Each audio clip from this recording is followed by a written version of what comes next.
प्रयत्नस्य वैशिष्ट्यम्।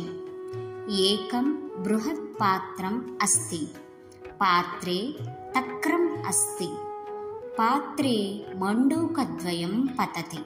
पात्रस्य विशालतां दृष्ट्वा एकः मण्डूकः चिन्तयति, अहो, पात्रं बहु विशालम् अस्ति, कथं वा बहिः गच्छामि इति। सः मण्डूकः तरणं करोति, किञ्चित् एव प्रयत्नं करोति। पात्रतः बहिः गन्तुं न शक्नोमि इति निश्चयं करोति।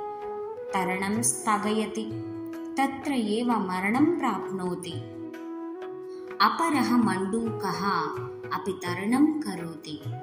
मरणपर्यन्तं प्रयत्नं करोमि इति निश्चयं करोति। निरन्तरं प्रयत्नं करोति। किञ्चित् कालानन्तरं सः श्रान्तः भवति। अनन्तरं सः अपि तत्र एव पतति। परन्तु प्रातः उत्थाय द्वितीयः मण्डूकः पश्यति। सः उपरि प्लवते। कथं प्लवते? यदा तक्रपात्रे द्वितीयः मण्डूकः निरन्तरं तरितुं प्रयत्नं कृतवान्, तदा तस्य अधः नवनीतम् उत्पन्नम् आसीत्। नवनीतस्य प्लवनस्य कारणेन तस्य उपरि एषः मण्डूकः अपि प्लवते स्म।